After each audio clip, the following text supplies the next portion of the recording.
here. Back to Blue Riffs for Guitar by Mark Michaels. And we're up to lick 109. And yes, it is an almost 10-note scale. It's not quite, it's actually 9 notes. You get to 10 if you count the octave. Although it's not too difficult to get to a 10-note scale if you try hard enough.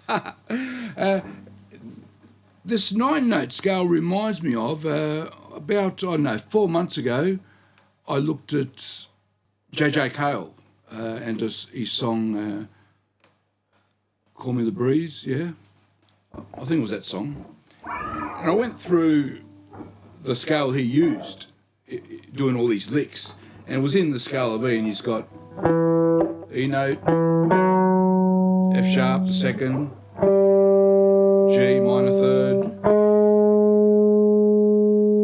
G sharp major third, A the fourth,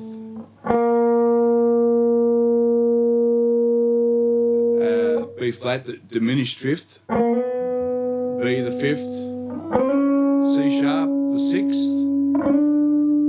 D note the flat seventh, and back to the E. And it just so happens that we're in the key of G and we're using the identical notes. Let me put the tabs up and let's sort of talk about how we get to those 9 notes, because there's a different way of describing it depending on the context. You'll see what I mean as we get on. So we start with this big bunch of rests, 1, 2, 3, 1, 2, 3, 1. And those last 2 notes we go, yeah. And so straight away, D note,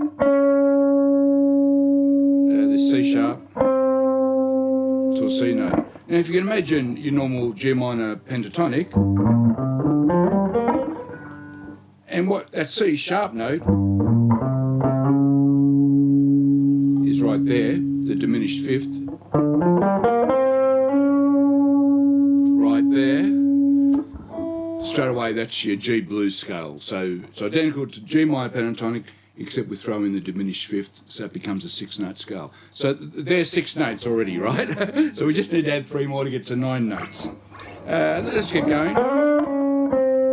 Then, yeah, we're hammering on from this G natural to the A note. The A note is not in G minor pentatonic, it's actually, I'll keep going. I'll just, yeah, 2, 3. Then we've got that note, this E note, yeah. Then we keep going. Yep.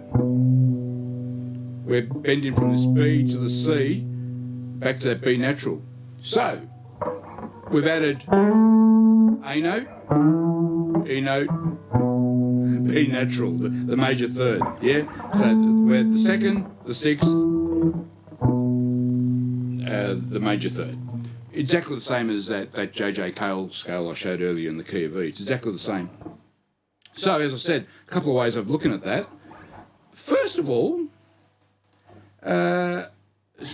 with the major third. Yes, it's from G major pentatonic, but equally, you can always throw the major third in when you're playing G minor pentatonic over a G or a G7. It's got the B note in there, the major third. You can always throw it in. So that major third is always available to us, always, yeah? So straight away we're up to, 7 notes. So now you've got the A and the E. And I've always said before, the second and the sixth, especially the sixth, you can throw it in nearly always, yeah, nearly always. But there are two further ways of looking at that E note and A note.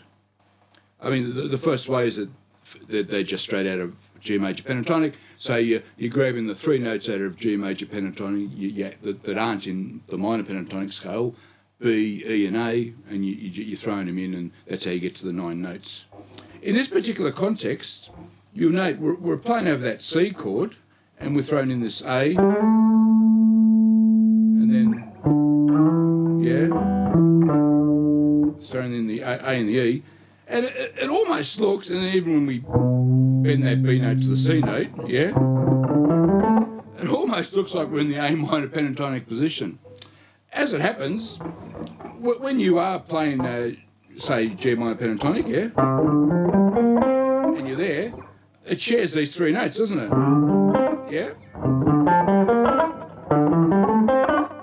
So you already share three notes between the two scales, and because A minor is a relative minor to C major, you can almost call that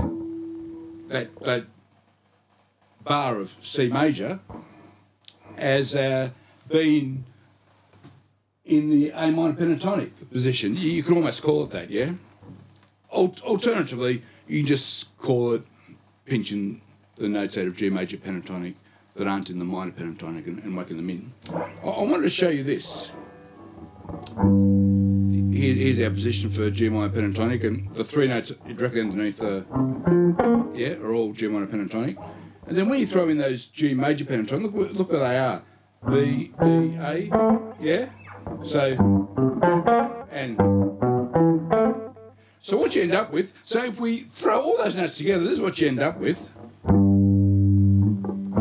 B flat, B, C, C sharp, D, or here, D, E, F natural, A, back to, we're going around now, B, B flat, B, C, C sharp, D. Yeah, so it's an amazing run of semitones. And it gets me thinking, how many songs do we know where you get this huge run of semitones? And I can think of some straight off the top of my head. Taking that G, and look where that B, C, C sharp is. Think of this bit, yeah?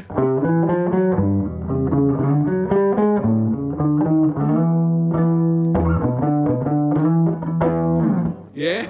So there's a bunch of semitones that you're familiar with. What about, off this album, Machine Head, Richie Blackmore and John Lord love doing these massive 3, 4, 5 note runs of semitones. There's I'll just change key slightly, but we're in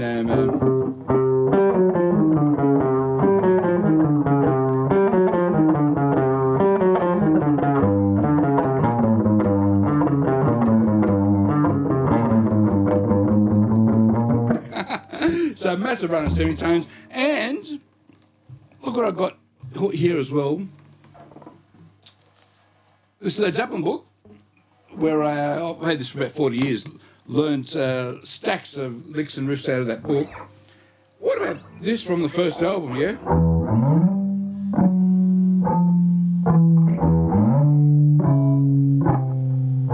Yeah? Massive run of semitones. Richie Blackmore likes to, Jimmy Page likes to throw those semitone runs in as well. So it happens a lot, these runs of semitones. So that's where we're at. And in this particular instance, we've only got a run of those three, but I just wanted to point out that when you throw all these notes together, you get the possibility of these massive semitone runs. Let me play the lick out of the book. That's the lick out of the book one more time. Yeah? 1, 2, 3, 1.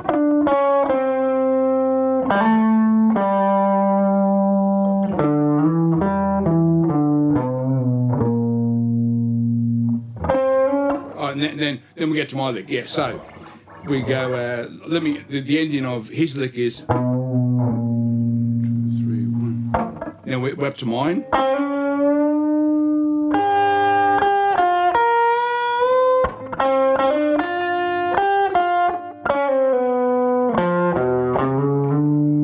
And then we end, as we go to the D chord, we've got this.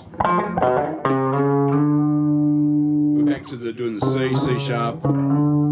Basically the opposite of, but we're going the opposite way, and we're an octave lower to reach the D note. And then in the future, I don't go any further than this, but if you wanted to change from the D to the C chord, you go back to, yeah, and these little runs, you'll get lots of opportunity to use them when you do sort of turnarounds, and you can get these little 3-note runs to change to the next chord in a turnaround. That's quite common as well. Let's leave it there. Let's jump straight to the backing track. It's a nice backing track. Have a go at playing at that. My extras, yeah. I'll just do my extras one more time.